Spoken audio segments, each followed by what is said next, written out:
बिस्मिल्लाहिर्रहमानिर्रहीम। Work pattern में आज का जो पैटर्न है वो पैटर्न 11 है जो कि हम स्टडी करेंगे। और पैटर्न 11 में अगर हमने देखना है तो उसमें सब्जेक्ट और वर्ब उसी तरह आएंगे, साथ नाउन और प्रोनाउन उसके फौरन बाद आ जाता है और प्रेजेंट पार्टिसिपल का यूज आता है। तो ये ज़रा देखने की बात है कि जो जेरेंड है वो कहाँ पे यूज़ होगा। ज़रा जेरेंड जो है वो आईएनजी वाली फॉर्म नाउन के तौर पर आ रही होती है या प्रोनाउन के तौर पर एक्ट कर रही होती है। तो लिहाजा नाउन और प्रोनाउन की जो पोजीशन है किसी भी सेंटेंस में वो सब्जेक्ट के तौर पर है या ऑब्जेक्ट के तौर पर है।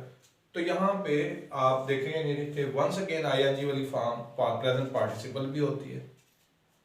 तो दोनों में कंफ्यूज नहीं होना, इसकी पोजीशन ही बता रही होती है कि ये पार्टिसिपल है और उसकी पोजीशन ही बता रही थी कि वो जेरेंड है। आई सा हिम एग्जाम्पल्स अगर हम देखें तो आई सब्जेक्ट है, सा हिम वर्ब, सब्जेक्ट वर्ब, और ये प्रोनाउन है जो कि नाउन या प्रोनाउन जो है वो ऑब्जेक्ट के तौर पर यहाँ पे यूज हो रहा है। और उसके बाद क्रॉसिंग द ब्रिज, इसमें क्रॉसिंग आईएनजी वाली फॉर्म है, प्रेजेंट पार्टिसिपल है और क्रॉसिंग द ब्रिज, आई सा him crossing the bridge.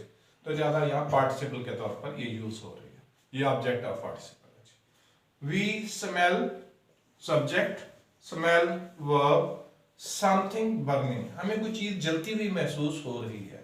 Once again we subject, smell verb, something object और बर्निंग जो है वो प्रेजेंट पार्टिसिपल है। We noticed the boy walking down the street. अब आप देखिए इसमें सब्जेक्ट ये वर्ब है, ये ऑब्जेक्ट है इस वर्ब का, और ये वॉकिंग डाउन द स्ट्रीट ये पार्टिसिपल है और ऑब्जेक्ट ऑफ पार्टिसिपल है। तो आप देख रहे हैं कि किस तरीके से मैंने आपको बहुत पहले हमने एक वीडियो में डिस्कस किया था कि जो वर्बल्स हैं beware of them, they look like verbs but they are not verbs. तो इसमें आप देखें मेन वर्ब ये वाला आ रहा है और एक ही क्लॉज में दो वर्ब नहीं आ सकते। तो अब आप देख लें यहाँ पे कि यहाँ पे जो है वॉकिंग जो कि वर्ब की आईएनजी वाली फॉर्म है वो हम वहाँ यहाँ मौजूद है। तो आपको वर्बल्स से बहुत होशियार रहना है, यानी कि सबसे ज़्यादा गलतियाँ अगर कोई स्टूडेंट कर सकता है तो अगर हम कोई पैराग्राफ दे दें या सेंटेंसेस दे दें और कहें जी आप वर्ब्स को अंडरलाइन करें तो यकीनी तौर पर वो इसमें गलती कर देंगे कि वर्बल्स को भी अंडरलाइन कर दें। तो इस बात का आपने ख्याल रखना है, सब्जेक्ट है, वर्ब है, ऑब्जेक्ट है और वॉकिंग प्रेजेंट पार्टिसिपल है और वॉकिंग डाउन द स्ट्रीट जो है वो ऑब्जेक्ट ऑफ पार्टिसिपल है। She cot him opening your letters, आप एक खत खोलते हुए उसने उसे पकड़ लिया, रंगों हाथों गिरफ्तार की थी। जब लेटर खोलना जो है बदअखलाकी वाली बात है, जिसका है वही ओपन कर सकता है। आजकल तो खैर लेटर का जमाना नहीं रहा, same is the case with emails और मैसेजेस, इसलिए जो किसी का मोबाइल फोन है वो पर्सनल चीज होती है तो लिहाजा उसकी इजाजत के बगैर यूज करना इमोरल समझा जाता है।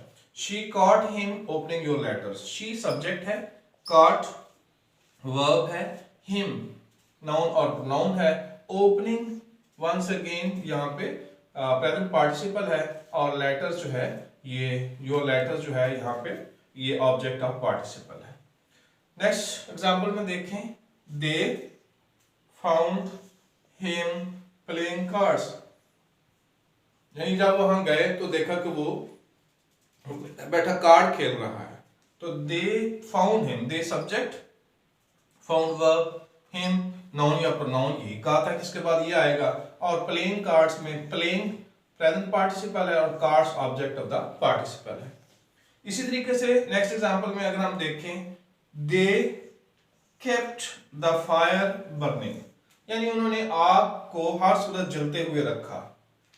जैसे कि हमने लॉर्ड ऑफ गॉड फ्लाइज में पढ़ा, लॉर्ड ऑफ फ्लाइज जो नावल है सेकंड की बुक में फेडरल बोर्ड में, तो उसमें कुछ बच्चों की ड्यूटी लगाई जाती है कि जनाब आपने पहाड़ी पे जाके आग को रोशन रखना है, धुआं करके रखना है, ताकि जो शिप पास से गुजरे से पता चले यहाँ कोई इंसानी आबादी है तो हमें वो रेस्क्यू करने आ जाए।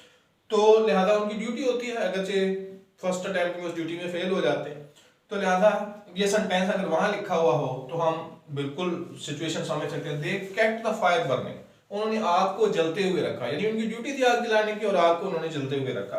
अब इस सेंटेंस को एनालाइज करें तो सब्जेक्ट है, ये वर्ब है, ये ऑब्जेक्ट ऑफ द वर्ब है और बर्निंग जो है प्रेजेंट पार्टिसिपल है।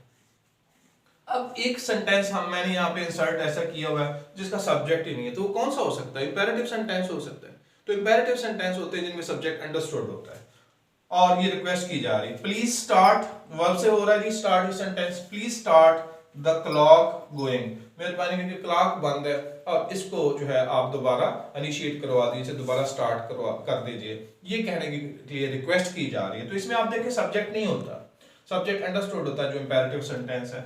स्टार्ट वर्ब से स्टार्ट हो रहा है जी, क्लॉक प्रोनाउन है, नाउन है जो कि ऑब्जेक्ट के तौर पर एक्ट कर रहा है और गोइंग जो है प्रेजेंट पार्टिसिपल है जिसका ऑब्जेक्ट नहीं है लेकिन ये है प्रेजेंट पार्टिसिपल। ठीक है जी, तो लिहाजा इसमें प्रेजेंट पार्टिसिपल में और जैसे पिछले वाला स्ट्रक्चर था सब्जेक्ट वर्ब और जेरेंड, उसमें कंफ्यूजन है ना, देखें वैसे भी उसमें सब्जेक्ट वर्ब और ऑब्जेक्ट ऑफ द वर्ब के तौर पर जेरेंड आ रहा है, तो जेरेंड की ही पोजीशन बनती है, या वो सब्जेक्ट के तौर पर एक्ट करता है या ऑब्जेक्ट के तौर पर एक्ट करता है। इससे पिछले स्ट्रक्चर में हमने देखा यहाँ पे प्रेजेंट पार्टिसिपल से पहले नाउन या प्रोनाउन की फॉर्म में ऑब्जेक्ट ऑलरेडी मौजूद है, तो ये डिफरेंस दोनों के में मौजूद होता है। अगर वैसे बहुत ज्यादा क्लियर कट आपकी कंप्रीहेंशन ना भी हो तो आप इस चीज से भी पहचान सकते हैं। Thank you.